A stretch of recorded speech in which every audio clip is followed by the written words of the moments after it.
sets, I come alive. The world keeps running, but I stand still, obeying your command, Yahuwah's will.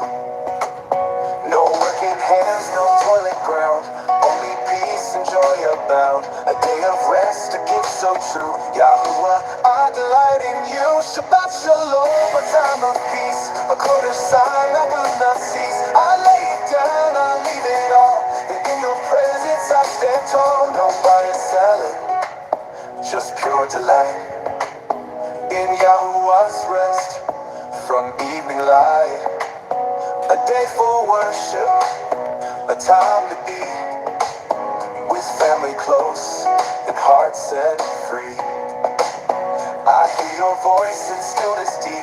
You call me close, my soul to keep. Your love surrounds, your spirit leads. You give me rest, you meet my needs. Set apart from worldly ways, I lift my voice in songs of praise. Your covenant forever stands. I trust, obey, and lift my hands. The work is done, the table set. Your Sabbath peace I won't forget. I breathe it in, I let it flow. A glimpse of what's to come, I know. Shabbat shalom, a time of peace, a quarter sign that will not cease. I lay it down, I leave it all, and in your presence I stand tall. From week to week, His truth remains, a day of joy and touched by chains. Oh Yahuwah, my King, my rest, in your Sabbath I am blessed.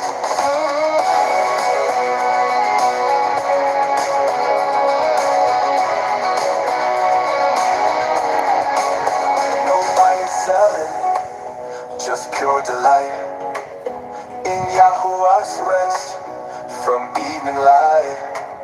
No buying, selling, just pure delight in Yahuwah's rest, for heart set free. No buying, selling, just pure delight in Yahuwah's rest, for heart set free. No buying, selling, just pure delight in Yahuwah's rest, for heart set free.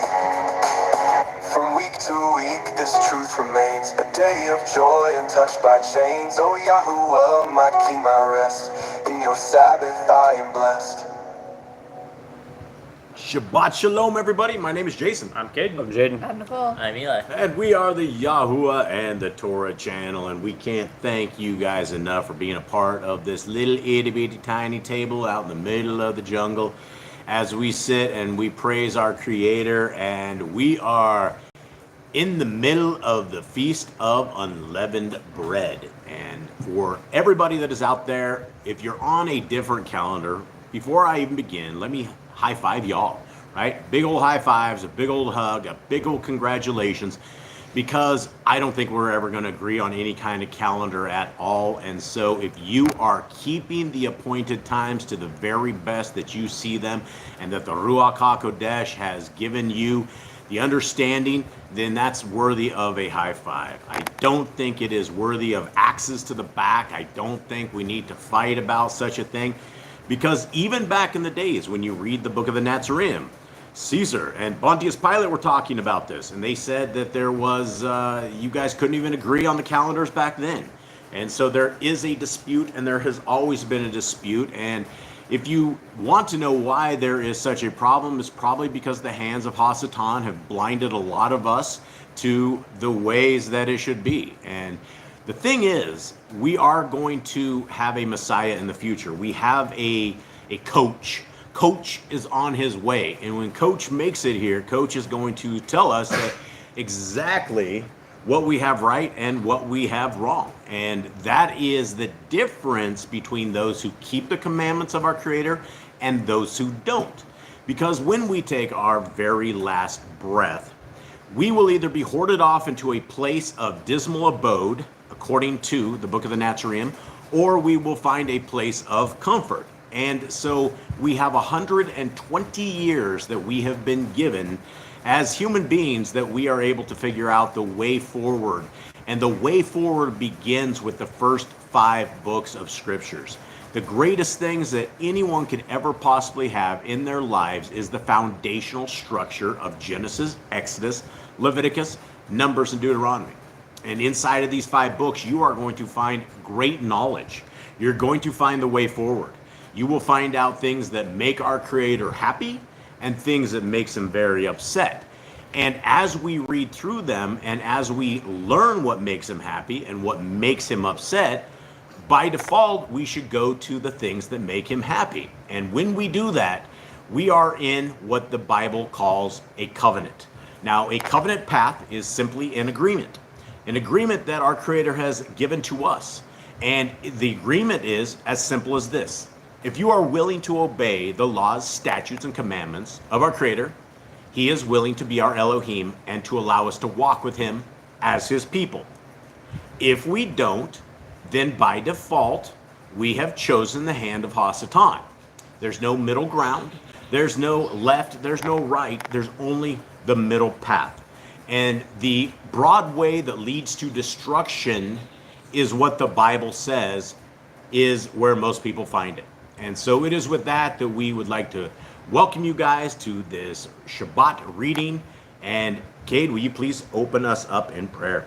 Our Father, we come before you once again on your feast times, on your appointed day, on the day you have set apart, on the day you have told us that we need to hold more Kodesh than any day of the week, any other day of the month. And we ask that your blessings are upon us, that your Ruach is with us as we dive into this word, as we dive into what you have put out before us, what you have told us to keep, what you have put for our generations to come, and that we teach our generations to come, and that today we have understanding eyes, understanding hearts, and able to not be hard-hearted, not be hard-necked, stiff-necked to your word, that everyone here will receive it today openly and understand that this is for our best, that this is for us to be your people, for us to be a blessed nation together.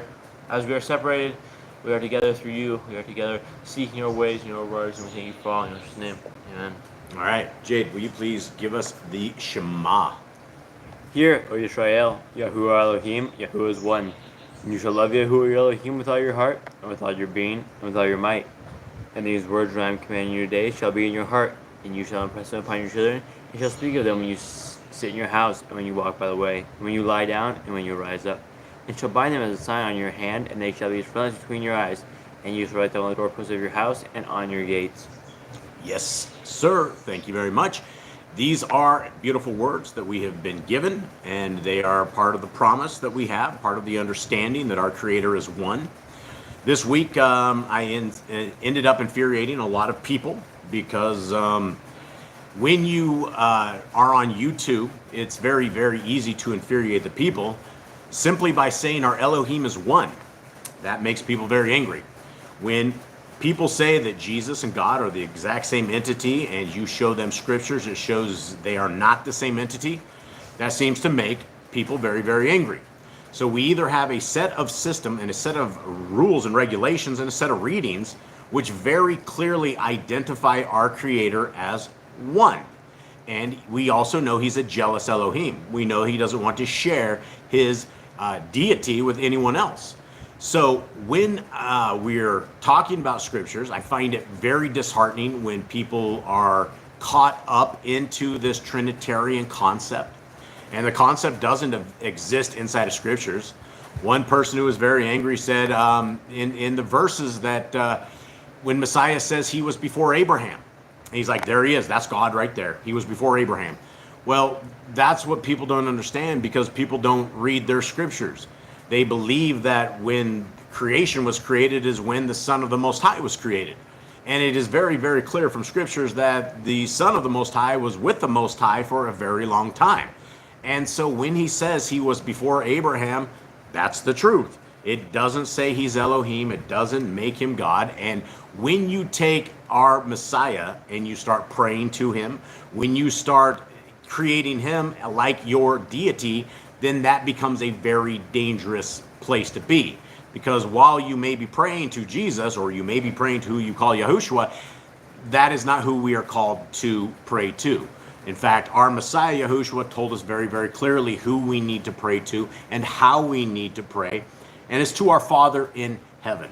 And people have a really, really hard time that when our Messiah says he's going to be sitting on the right hand of his Father, that if he is the Father, how does this even work? How would this concept work? And they invented all sorts of various things. And scriptures are very clear when you let scriptures interpret scriptures. And so it is with that that I hope that we have eyes to see and ears to hear, and that we can pick up the important things out of scriptures that will lead us to a better way forward. So with that, Miss Nicole, will you please say hello to everybody? Yep. All right, we got Candy and Ruby, the judge, America's Silver Patriot, and he has 130 new lambs this week. Woo! And a whole nother month to go. Wow. That's a lot of lambs. Jeremy and Callan, Brian, Honeymoon Stitch, the Grand, Joanna, and Jeannie Not of This World. And I think that's everybody, but if I missed anybody, I do apologize. Yeah, cool. And there's Honeymoon Stitch. He's celebrating Passover today. Yeah, a lot of people, some of our friends, they celebrate Passover a couple of days prior. And so here we are with people who are trying to be obedient to our Creator. And yeah, I don't see any reason that we would throw stones or axes. I mean, we should really much validate everybody that's trying to keep this to the best of our abilities and wait for Coach. Coach is on his way. And it will be an amazing time when Coach is here, because he is going to really give us what we're missing in all of this stuff. Okay, let us get into this. What we're going to read right now is these laws, these statutes, and the commandments that have been given to us by our Creator and preserved throughout all of these times and dates. And so every one of these that we have inside of here is a very important command. And when you say things of this nature, which are very blasphemous, that the laws have been nailed to the cross, when you think about that and when you look in what you were about to read, there's not a single command here that would be very good to be nailing it to the cross. There's not a single command inside of these commands that I don't want to fall under. If I'm falling under the hands of a leader and a leadership group that has commands such as this, I'm down. Sign me up. Put me in, Coach, I'm ready to play. So here we are. Commandment number 1, be fruitful. Commandment number 2, multiply. Replenish the earth. Subdue it. Have dominion over the fish, fowl, and every living creature. The herb and every tree is for food. Man and woman should build their own families. Master sin. Every clean moving thing that lives shall be food for you. Do not eat the blood. Walk before me and be perfect. Guard Yahuwah's covenant, laws, statutes, and commandments. Every male shall be circumcised at 8 days old. Teach your children the commands and guard the way of Yahuwah. Remember Yahuwah's name for all generations. Keep the Passover, Pesach. Here we are. For those of you guys who are out there keeping the Passover night, what an amazing time, right? And then we have a high Shabbat. And then this, for us who are on this calendar, our high Shabbat's coming up on Tuesday. And so there's 2 high Shabbats that we have inside of this Passover festival of unleavened bread time. And these are the appointed times. These are the same appointed times that we will be keeping in the kingdom to come.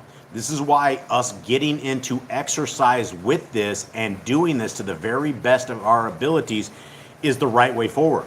And you have these Torah keepers that are out there, and they will browbeat the snot out of you.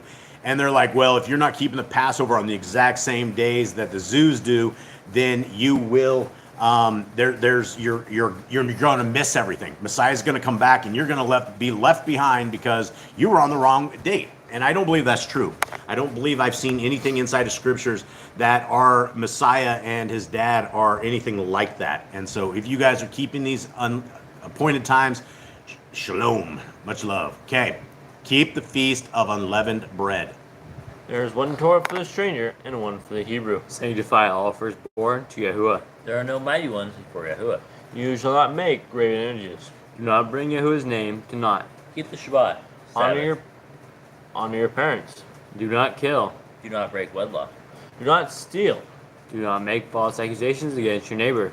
Do not covet anything of your neighbor's. Do not make an altar from rock that a tool has touched. Do not go up to the altar by the steps.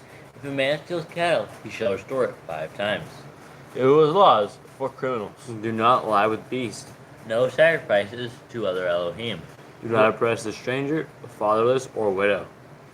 Do not charge your brother interest. If you borrow your neighbor's raiment, return him before sunset. Do not curse the ruler of your people. Do not eat what is torn of any beast.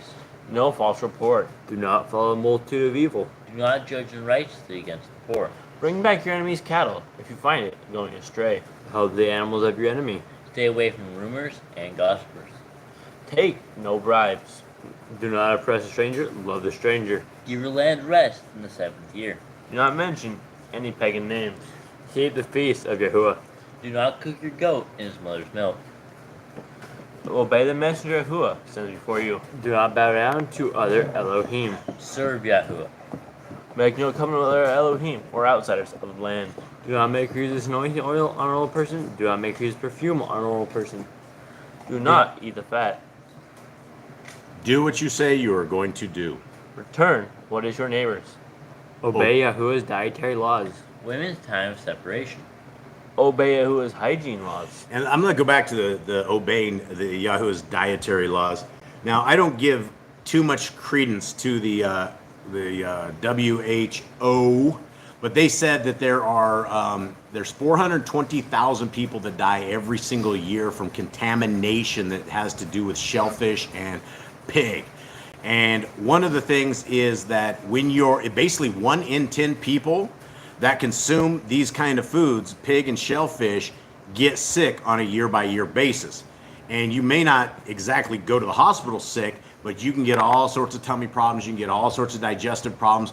And the last thing that we should be eating is a janitor of the lands. And the objects that the pigs eat are things that we wouldn't want to kill a pig and eat, because the way they sweat, the way they digest stuff, everything, they're okay with hosts of parasites on them, trichinilia, all sorts of worms, all sorts of diseases. And if there's a 1 in 10 shot that you're going to get sick, and probably once you get sick, probably a 1 in 100 chance you get really sick, and probably 1 in 1,000 you die, you know, you're like playing Russian roulette as you're eating that pig. And this is why we have been given clean food laws. This is why we have an entire chapter inside Leviticus that tells us what to eat and what not to eat. And the creatures that our Creator has said are clean absolutely digest things in a different way. A cow has all these stomachs, and you will see these cows out there, they will like throw up in their mouth, and then they'll start eating the cud, right? The whole way that they eat it, it goes from one stomach to the next stomach to the next. You have chickens, and they have all sorts of weird things with their stomach where they're able to eat like little rocks and things and process them differently. Everything that we have that we are told that is consumable has been built in a different way that is healthy for humans to eat it. And so, you know, when you're talking about, oh, these laws are on the cross, it is absolutely foolishness, because the things you're putting on the cross are the things that will save your life.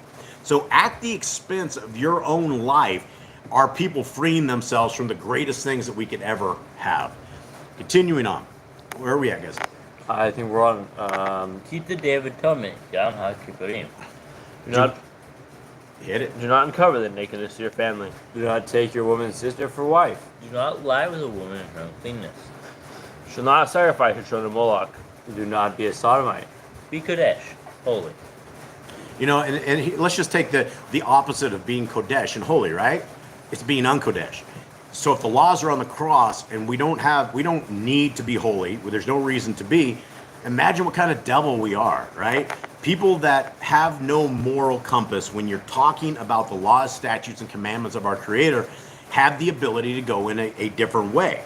And I've talked about it before, and I'm very, very sure that this is the way it is. And I know the Christians a lot of Christians are good people, right?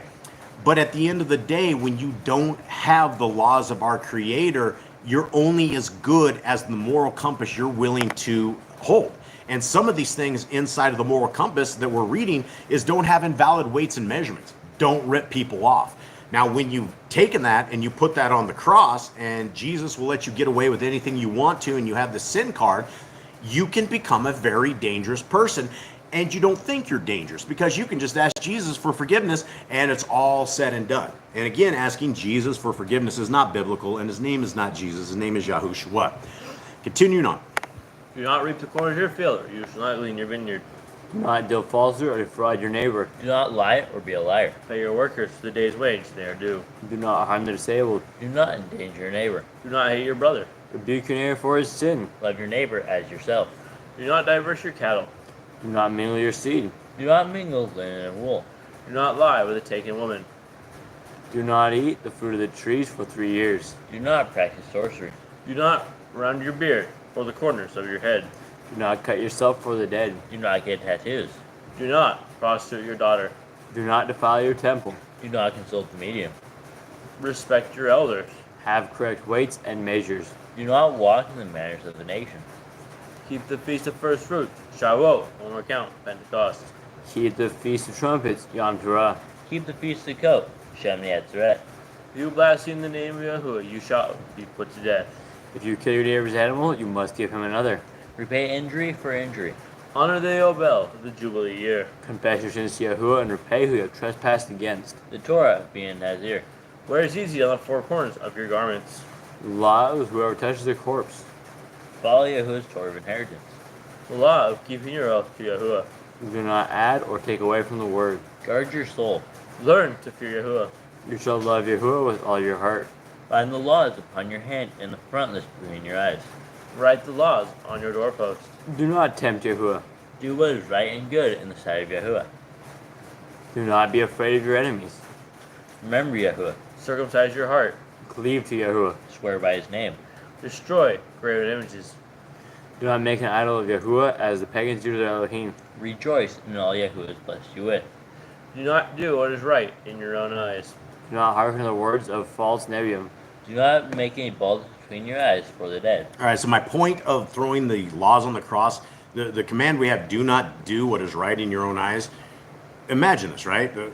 What kind of people do we become when we are doing what is right in our own eyes, right? We're able to squeak things out. We're able to mark things up a little bit higher. We're able to rip people off with no regard for who they are. All of these things are part of the Torah. And the Torah is the eyes of our Creator. And when we are walking in the eyes of our Creator, then we're walking in the Torah because these are His words. And so it is very, very important that when we run across people that are nailing things to the cross, that we understand that they will do things what is right in their own eyes. And if you're a business partner with somebody that has no moral compass, then at some point you could legitimately get very much ripped off, destroyed. A lot of things can go on, which is why we're also told not to yoke up with those who are not in the same kind of ranks that we are, and we are in the Torah ranks. Continue on. You shall not eat any abominable thing. You shall give to a stranger a thing if it dies of itself, but you shall not eat of it. Give tithe of your increase of seed, year by year. The laws of the end of the 7-year release. Do not borrow from the nations. Do not harden your heart, nor shut your hand from the poor. Our month 1 of Yahuwah's calendar. 3 times a year all males shall appear before Yahuwah. You shall make judges and officers in all your gates. Do not plant Asherah poles near the altar. There must be 2 or 3 witnesses. Hearken unto the prophet Yahuwah has chosen. Prophet test of Deuteronomy. Do not remove your neighbor's property line. How to deal with a false witness among Torah keepers. The first child get double portions. If your brother's cattle or clothes are lost, and you find them, you must return them. A woman should not wear what pertains to a man, nor a man wear what pertains to a woman. If you find a bird's nest with the mother and the babies or eggs, take the babies, but not the mother. If you build a new house with a flat roof as it would be lived on, you must put a railing around it. Do not be a prostitute. Do not use dirty money. The Torah of divorce. Do not take a person's millstone for a pledge. If you lend to your brother, do not enter his house to get your payment. He must bring it to you. Return his clothing before sunset. That was his pledge. Do not oppress a hired servant that is poor and needy. Every man shall be put to death for his own sin. Do not go back for the forgotten sheep in the field, for the stranger, fatherless, and widow. Do not muzzle your ox when he treads out grain. If your brother dies and has no child, you shall take his wife and name the firstborn after your brother. At the end of 7 years, you are to read the Torah, the Feast of Sukkot, Feast of Tabernacles. All right. Well, there you go, guys. These are I don't know. I guess they're super, super easy commands to keep. I have not run across a command that's impossible to keep.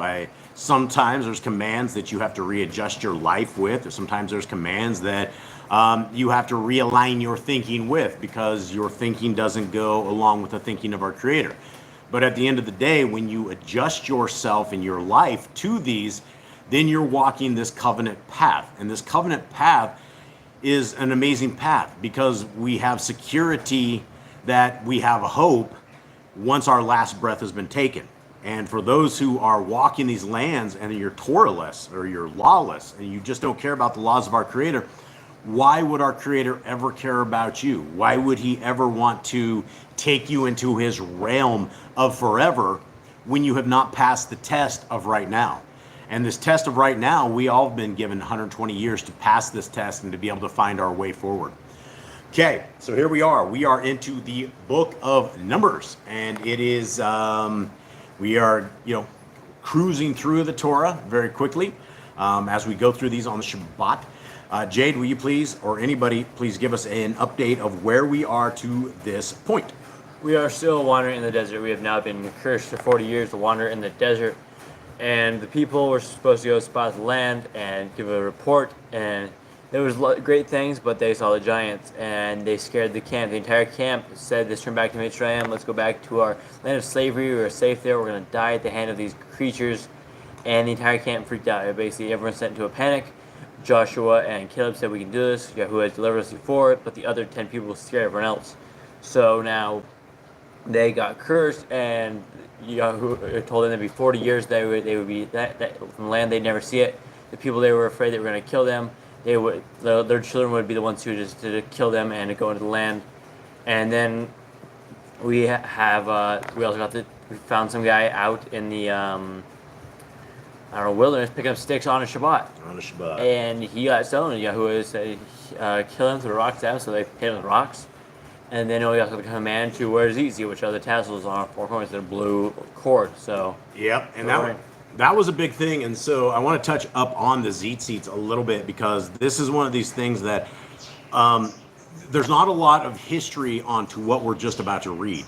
But we know that a guy named Korah in the actual the regular English version of it, Korah in the correct translation, there was something going on, right? There's something that just pops up, and this is the tzitzit seem like it's the tip that broke the top of the mountain. It's the straw that broke the camel's back. It is the final thing that these guys, when our Creator says, hey, I want you guys, and this is a commandment for all of us today, he wants us to wear these blue tassels on the four corners of our garments. And so this was something that these guys are looking at Moshe, and they're going, man, this guy's a power-hungry psychopath. Now he has us wearing strings on the side of our pants. This is just crazy. And so this is the story, the continuing on of right before that. So continuing on, here we are. Number 16. And Korach, son of Yitzhar, son of Caleb, son of Lui, took both Dathan and Evram, and sons of Eliav, and On, son of Peleth, sons of Reuben. And they rose up before Moshe with some of the children of Israel, 250 leaders of the congregation, called ones of meeting, men of name. Okay, so this is a big thing, right? You have the leader of the pack, which is Korach, and he didn't just go get some people in a little tiny piece of the tribe. He got all of the big name guys, right? 250 leaders of the congregation. And so not only are there going to have all these leaders, but there's going to be a lot of people that are also backing these leaders up, because they're leaders for a reason. And they assembled against Moshe and against Aaron and said to him, enough of you, for all the congregation is Kodesh, all of them, and Yahuwah is in their midst. Why then do you lift up yourselves above the assembly of Yahuwah? And when Moshe heard, he fell on his face and spoke to Korach and all his company, saying, tomorrow morning Yahuwah shall make known who is his and who is Kodesh, and come near to him, and let him bring near to him the one whom he chooses. Do this. Take fire holders, Korach and all your company, and put fire in them, and put incense in them before Yahuwah tomorrow. And it shall be that the one whom Yahuwah chooses is the Kodesh one. Enough of you, sons of Lui. And Moshe and Korach. And Moshe said to Korach, hear now, you sons of Lui. Is it little to you that the Elohim of Yisrael has separated you from the congregation of Yisrael to bring you near to himself, to perform the service of the Mishkan of Yahuwah, and to stand before the congregation to serve them? And that he has brought you near to himself, you and all your brothers, the sons of Lewi with you. Yet you seek the kahuna as well. Therefore you and all your company are assembled against Yahuwah. And Aaron, what is he that you grumble against him? And Moshe sent to call Dathan and Abiram, the sons of Eliab. But they said, we are not coming up.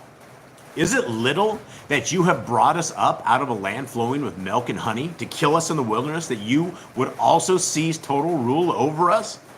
So this is the problem these guys are having, right? This is a leadership issue. This is a problem that it's not so much the leader, but it is the people that are supposed to be following the leader, that these people want power. They want more say. They want to be the Moshe. And it is very, very fascinating that what Moshe just did here. Now, can anyone tell me what Moshe had them do, which is going to be their downfall? Well, they separated them. He made them like basically. They put the incense in the fire holder. Yeah, that's it. So go, okay. He put the incense in the fire holder, which was fire. He was doing what Aaron. Yeah, it was a setup. He was doing what Aaron's kids did, and that they so Aaron's kids more than likely got a little buzzed up. They were in the temple and they were drinking a little bit, and they messed some stuff up, and they got burned up and they got owned right before the eyes of all of these guys. Now, when you come before Yahuwah, you come in a certain way. You come with a certain fragrance. You come with a certain fire. You come with a certain offering. You come with a certain tools. You come with the ordained people. And the problem is that when you come up before Yah and you are not who he has requested, you are not clean, you are not ready, there's some things coming. So Moshe set these guys up as they absolutely should have been set up. Continuing on. 15, I think, right? And Moshe became very displeased and said to Yahuwah, do not respect their offering. I have not taken one donkey from them, nor have I done harm to any of them. Now, this is a big thing, huge thing, because we know that Yahuwah has befriended Moshe unlike the regular people. Like, more people will never ever come before Yahuwah as the guys like Moshe, as the guys like Noah, as the guys like Enoch, the guys that are very, very Kodesh. And I don't know of any other time that we have in scriptures where Moshe essentially doomed these guys, right? He's obviously very offended. He's not very happy with this, and he shouldn't be. These guys are going against the hand of Yah. They're going against the hand of good ruling. And Moshe has done nothing to provoke these guys. And the only thing that Moshe is doing is what Yah tells him to do. So when he says, do not respect their offering, that's a death sentence right there. And then also they're all going to be bringing strange fire before Yah as well, which is yet another death sentence. So it's a double decker on this one. 16. Then Moshe said to Korah, tomorrow you and all your company shall be there before Yahuwah, you and they and Aaron. And take each one his fire holder, and you shall put incense in it, and let each one bring his fire holder before Yahuwah. 250 fire holders, and you and Aaron, each one with his fire holder. So I would be a little nervous at this point. If I was Korach and all of a sudden this is what Moshe said, I would be just slightly nervous. So each one took his fire holder and put fire in it and laid incense on it and stood at the door of the tent of appointment with Moshe and Aaron. And Korach assembled all the congregation against him at the door of the tent of appointment. Then the esteem of Yahuwah appeared to all the congregation. And Yahuwah spoke to Moshe and to Aaron, saying, separate yourselves from the midst of this congregation and let me consume them in a moment. But they fell on their faces and said, O Elohim of the spirits of all flesh, when one man sins, are you wroth with all the congregation? And Yahuwah spoke to Moshe, saying, speak to the congregation, saying, move away from around the tents of Korach, Dathan, and Ephraim. So Moshe rose up and went to Dathan and Ephraim, and the elders of Yisrael followed him. And he spoke to the congregation, saying, please turn away from the tents of these wicked men. Do not touch whatever belongs to them, lest you be consumed in all their sins. Then they moved away from around the tents of Korach, Dathan, and Abiram. And Dathan and Abiram came out and stood at the doors of their tents with their wives and their sons and their little children. And Moshe said, by this you know that Yahuwah has sent me to do all these works, not because of my own heart. If these men die as all men do, or if they are visited as all men are visited, then Yahuwah has not sent me. Okay, big words, right? If these guys die as like normal people, or if Yah doesn't come and get them, then Moshe is not the man of Yah. So Yahuwah's going to make a point here, a big one. But if Yahuwah creates what is unheard of, and the earth opens its mouth and swallows them up with all that belongs to them, and they go down alive into the grave, then you shall know that these men have scorned Yahuwah. And it came to be, as he ended speaking all these words, that the ground under them split apart, and the earth opened its mouth and swallowed them up with their households, and all the men with Korah with all their goods. So they and all those with them went down alive into the grave, and the earth closed around over them, and they perished from the midst of the assembly. And all Yisrael who were round about them fled at their cry, for they said, lest the earth swallow us up. And as fire came out from Yahuwah and consumed the 250 men who were offering incense. And Yahuwah spoke to Moshe, saying, say to Eleazar, son of Aaron, the Kohanim, to pick up the fire holders out of the blaze, for they are Kodesh, and scatter the fire some distance away. The fire holders of these men who sinned against their own lives, let them be made into beaten plates as a covering for the altar, because they brought them before Yahuwah. Therefore they are Kodesh, and let them become a sign to the children of Yisrael. Okay, what do we have happening here, fellas? I mean, these guys are gone now. These dudes just died. And then people were freaking out, so they got consumed as well. Yeah. So the fire, Yahuwah sent fire down, and then these were all Levites at this point. So the Levites that were supposed to have fire holders and be Kodesh to the temple had strange fire in their fire holders, and so the utensils are still Kodesh. They didn't get swallowed up, but the people are gone. People are gone now. Do you think all bones were burned up on this, or do you think there was some corpses? Do you think it was corpses? I think there was something to display. The rest of people knew not to mess around. The creator said not. He only talked about the fire holders and the fires. I'm thinking that these guys Yeah, were they ain't gone. Yeah, these guys were cremated. These guys were like 3,700 degrees at least, and Yah just smoted them.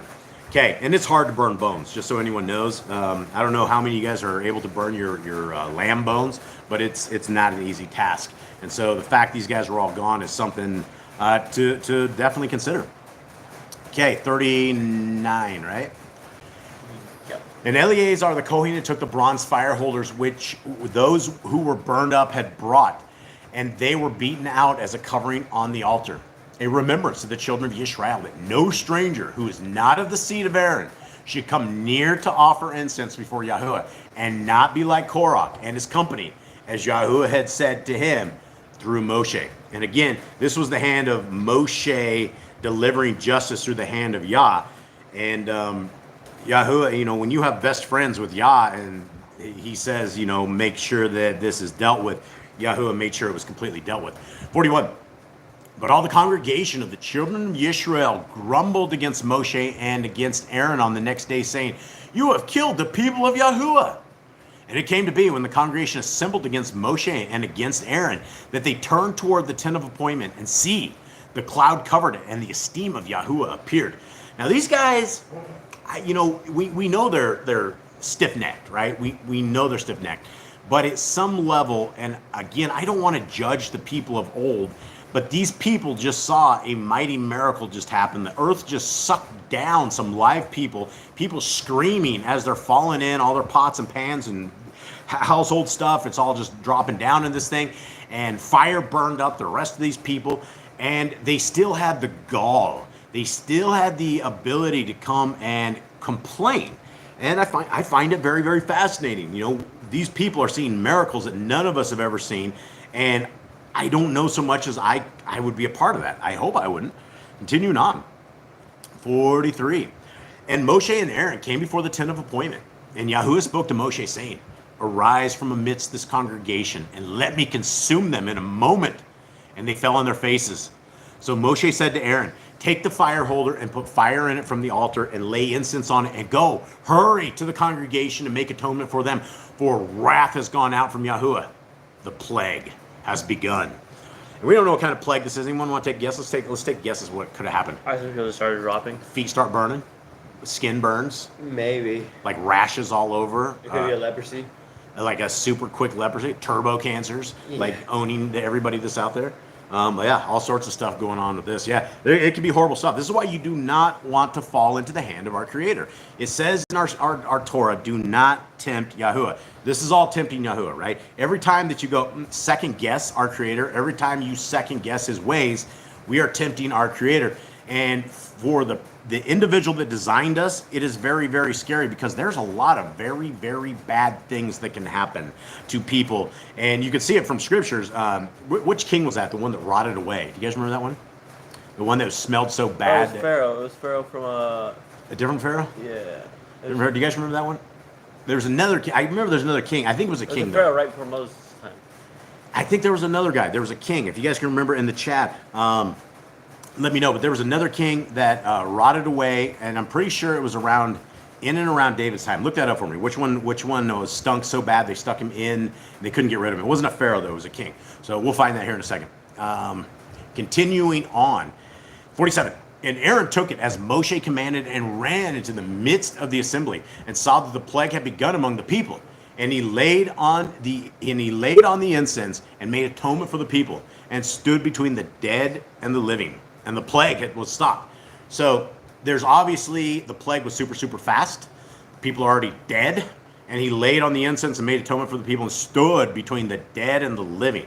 So there's probably people dropped all over the place. Just bad news when you mess with our Creator. You got something? Yeah, it was King Jehoram. Oh, Jehoram, right?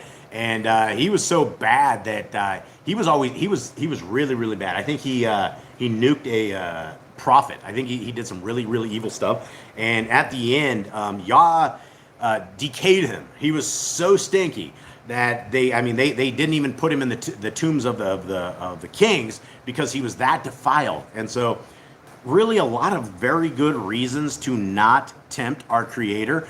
And one of the biggest reasons is that His laws are beautiful and they're magnificent and they enhance every bit of our lives. So going against them is simply attacking ourselves and attacking our life. 49. And those who died in the plague were 4,700 besides those who died on account of Korah. Okay, so we're talking nearly 15,000 people bit the dust that day. And probably a very horrible fashion, right? You probably have a heart attack and die over. It was probably some sort of extreme flesh-eating disease that just took you to school. 50. Then Aaron returned to Moshe at the door of the tent of appointment, for the plague had stopped. Now that's where the work begins, right? They got to go get rid of all these bodies, right? Because they can't have all these bodies over here. So pretty much everybody in Yisrael was probably going to be defiled at that point because everybody's going to be touching bodies. There's going to be people that are dead all over the place. And this was one of these crazy things in Yisrael that a lot of graves happened, 15,000 of them. And I imagine it was a messy cleanup. It probably took many days to do this because we know that most of these guys were probably all buried according to Torah. So continuing on, here we are into the Basora. Let me check out the chat real quick. I think we're pretty quiet here.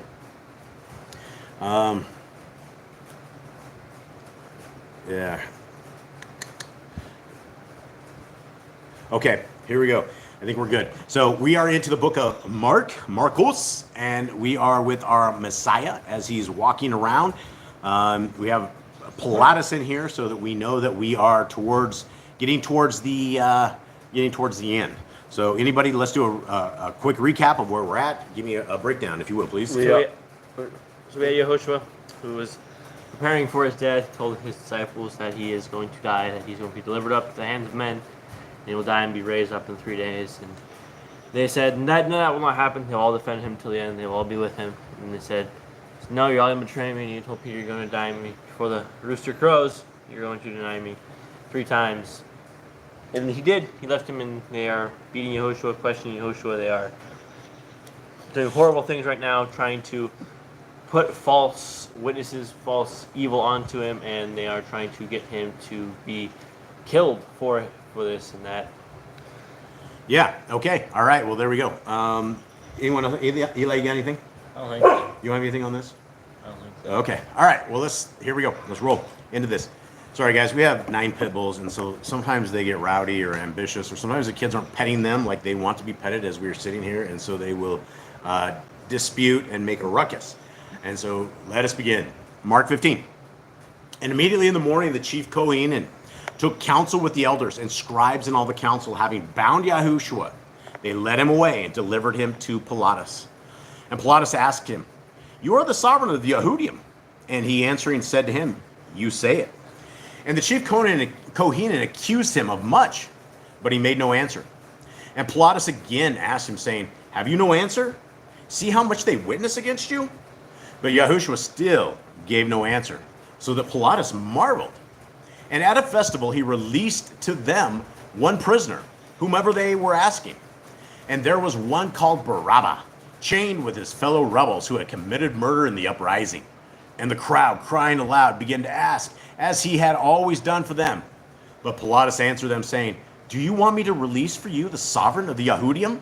For he knew that the chief Kohen had handed him over because of envy. And the chief Kohen stirred up the crowd, that he should rather release Barabbas to them. And Pilatus answered, and again said to them, "What then do you want me to do to whom you call the sovereign of the Yehudim?" And they cried out, "Impale him." And Pilatus said to them, "Why? What evil has he done?" And they vehemently cried out, "Impale him."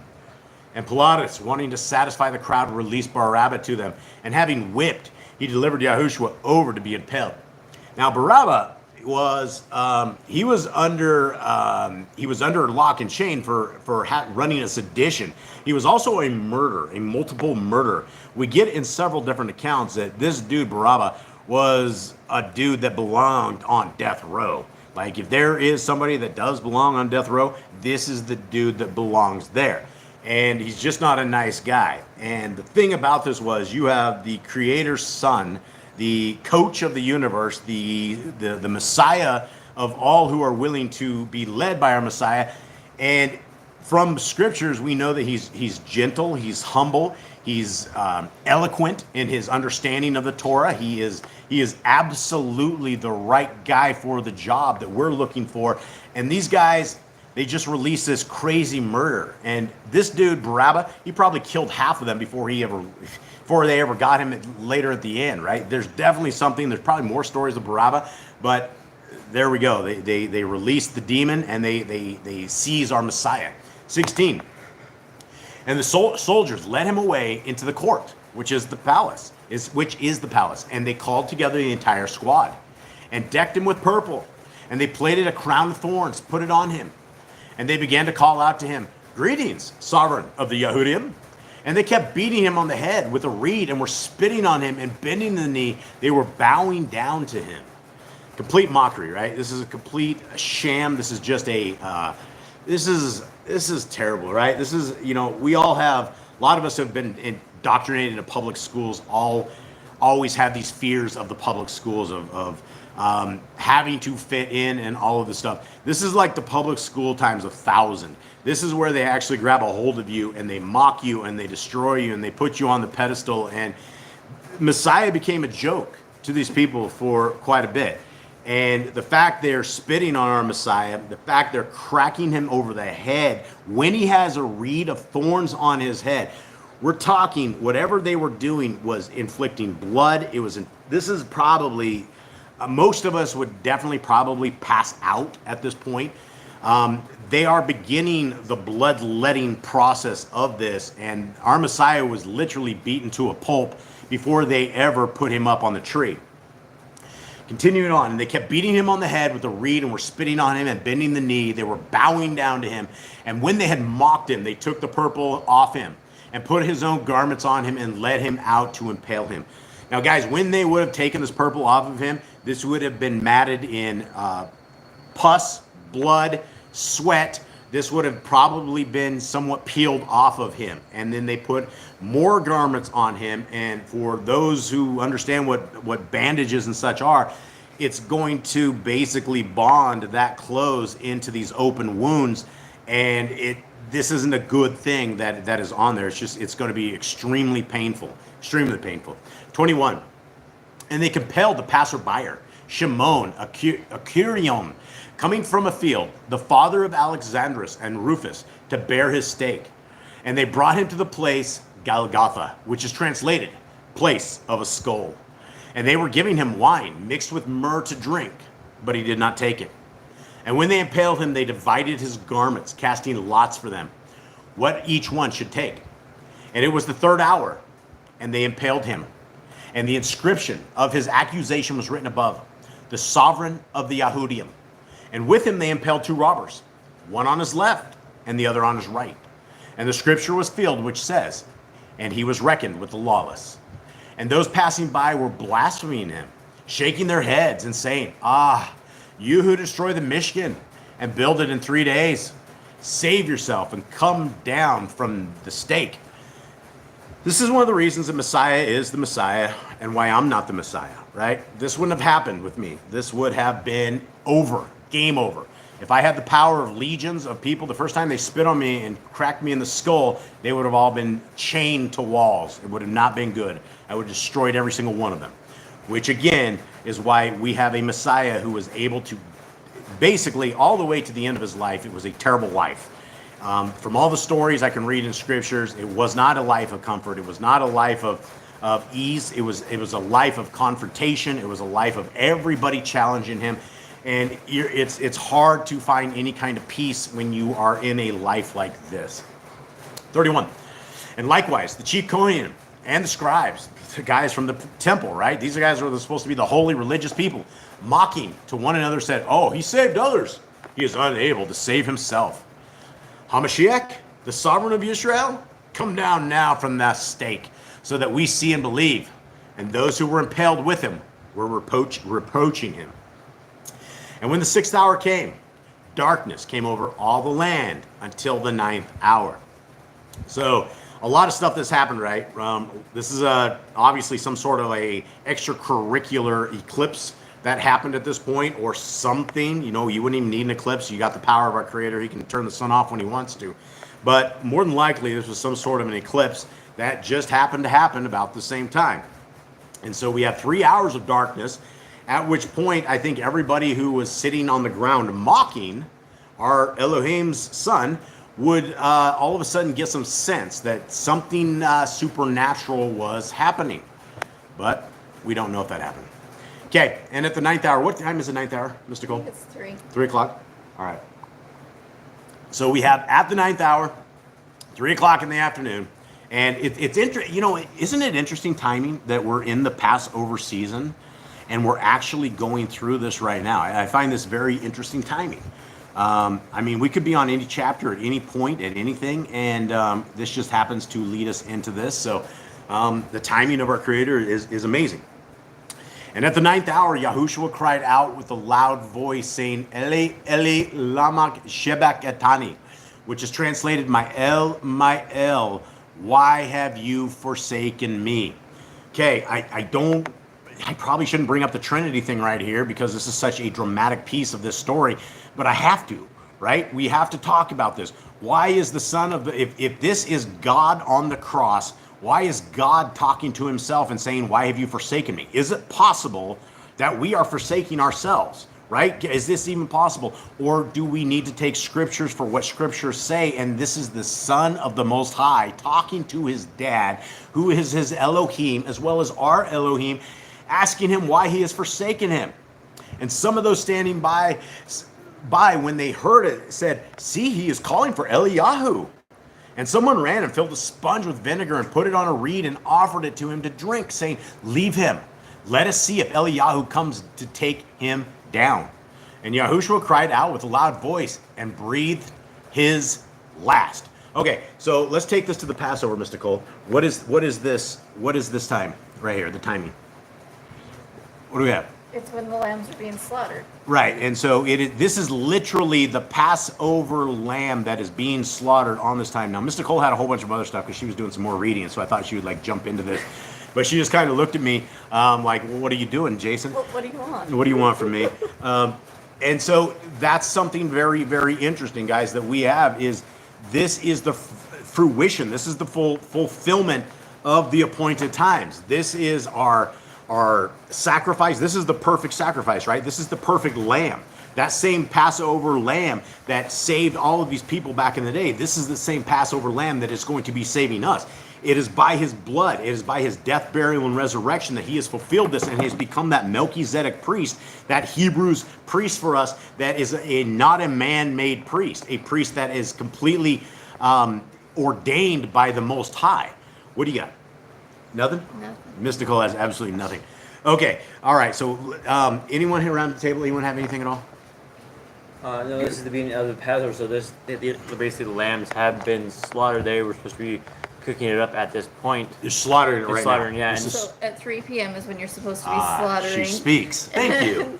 That's like between the evenings. And so like around 3 p.m. you slaughter your lamb, and by 6 o'clock at sunset, or whenever sunset is, that's when you eat your lamb. And so And Messiah, so during this time is when he was also killed. yes. So thank you, Mr. Cole. So continuing on. And someone ran and filled a sponge with vinegar and put it on a reed and offered it to him to drink, saying, "Leave him, let us see if Eliyahu comes to take him down." And Yahushua cried out with a loud voice and breathed his last, and the veil of the Mishkan was torn in two from the top to the bottom. That's something big, guys. The top to the bottom is absolutely the big piece of this. What does this tell us? Why is this important? Anyone? Because the veil is where they would be the sacrifices at. So this veil that was protecting the sacrifices and basically keeping them kodesh, there's no longer a need for the sacrifices. This just nullified all the Levitical priests that are atoning for the sins of the people, and has given us a proper king. It has given us a proper high priest. It has given us the proper sacrifice, and it has given us the right one for the job. And so this is important, because when you rip something, right, you don't rip stuff from the top down. When you rip stuff, it would be ripped from the bottom. It would be really hard to rip something from the top to the bottom. This was significant. This was absolutely huge. And what this means is that Messiah is the new king of this temple. This temple can now be inside of us. We are this dwelling place that if we are holding righteousness, if we are cling, if we are squeaky cling, if we're Torah bound, if we are walking in the ways of our Creator, He will stay with us. The Ruach HaKodesh will be in us, and He will guide us. But we can't do this if we're not squeaky cling. He will not dwell in us. And the clinger we get, the more power that the Ruach HaKodesh will absolutely give to all of us. Continuing on. And there were also women watching from a distance, among whom was also Miriam from Magdala, and Miriam, the mother of Yaakov, and the less, and of Yosef, and Shalomah, who also followed him and attended him when he was in Galilee, and many other women who came up with him to Jerusalem. And when evening had come, because it was the preparation day, that is, the day before the Shabbat, Yosef of Ramathaim, a prominent council member who was himself waiting for the reign of Elohim, came boldly, went into Pilatus, and asked for the body of Yahushua. Okay, now a lot of this, some of this stuff, this wouldn't make a lot of sense, because there's no single person that would be able to go to Pilatus and just say, hey, give me this guy's body. This, according to, I think it's the book of Josephus, where it talks a little bit about this guy, that this guy was actually a friend of Pilatus, and it wasn't just like a friend, but he was very well known. He was a prominent council member, right? And so this was somebody that had enough power that, Pilate goes, okay, well, yeah, okay, this is cool, go ahead. Continuing on, 44. But Pilatus wondered whether he was already dead. So summoning the captain, he asked him if he was already dead. And when he learned from the captain, he gave the body to Yosef. And having bought fine linen, took him down and wrapped him in the linen. And he laid him in a tomb, which had been hewn out of the rock, and rolled a stone against the entrance of the tomb. And Miriam from Magdala and Miriam of Yosef saw where he was laid. So there we are. This was, these are always the parts in scriptures. I suppose I should like them better, but obviously none of us want to see what our Messiah had to go through. And I think we all need to see what our Messiah went through, because this is a individual who was sent at the hand of his father for his father's creations, right? Messiah is not our creator. He's the son of the Most High. And what he did for his father, what he did for all of us, his brothers and sisters, is an act of love. It is an act of completely taking this Torah and doing it. And I don't know if there is a single person on earth who would sign up for such an endeavor, for being literally beat to death. And one of the reasons that Messiah died as early as he did was because he was literally beaten to death. Prior to him ever being hung on the tree, when they beat him with a cat o' nine tails, there was a lot of blood that he lost. He was very, very sick before they ever made him try to attempt to carry that stake. And so as he is walking along with that cross beam, when he is just fallen and can't do this, it's because he's already been just destroyed. And so when they put him up there, he did die earlier than those who were hanging out to the right and to the left. And that was because of the torture that he went through at the hands of these people. And so, guys, there is a reason to seek our Creator. There's a reason to seek His Son. And it all comes down to what they have done for us. And every single one of us have been built in a beautiful fashion. Every one of us has been fashioned with the freckles and moles and eyelashes and eyebrows and all these things that are put in a specific way that makes us individuals. And I guarantee you our Creator's had a hand in every single one of them. And it is with that love that He has built us and given us a hope and a reason to continue on. Even in these lands, these days that seem dark and they never seem to end, it will come to an end, and we will breathe our last breath, and we need to make sure that we are on the right side of eternity. And if you're a lawless individual, if the laws are on the cross, you don't care about what our Creator has to say, then our Messiah says, "Depart from me, you who are lawless, you who are Torahless, depart." And that's going to be hard to hear, but it's what a lot of people will be hearing. So with that, I guess we are going to say it is good to go. Jade, will you please bless our brothers and sisters? Yahweh barak you and guard you. Yahweh make his face shine upon you and show favor to you. Yahweh lift his face upon you and give you peace. Okay. All right, guys. So here we are. Much love.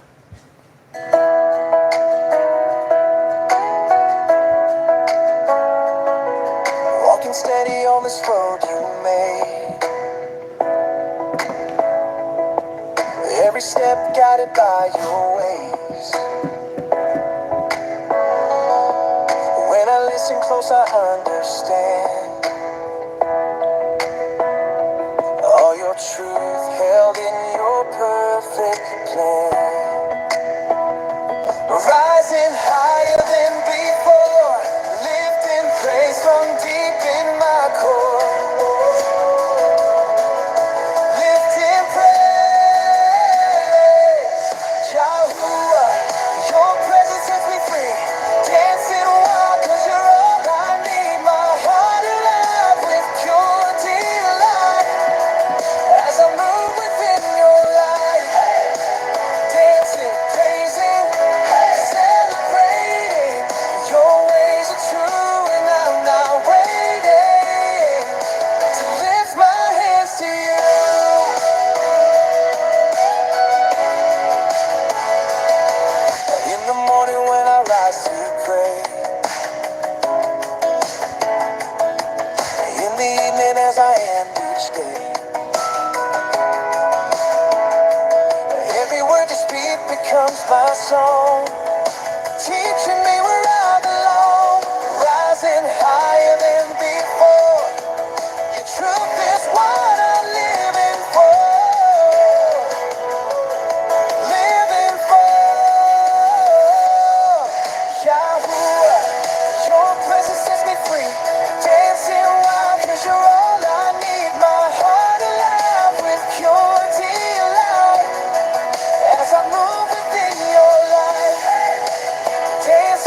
Okay, everybody.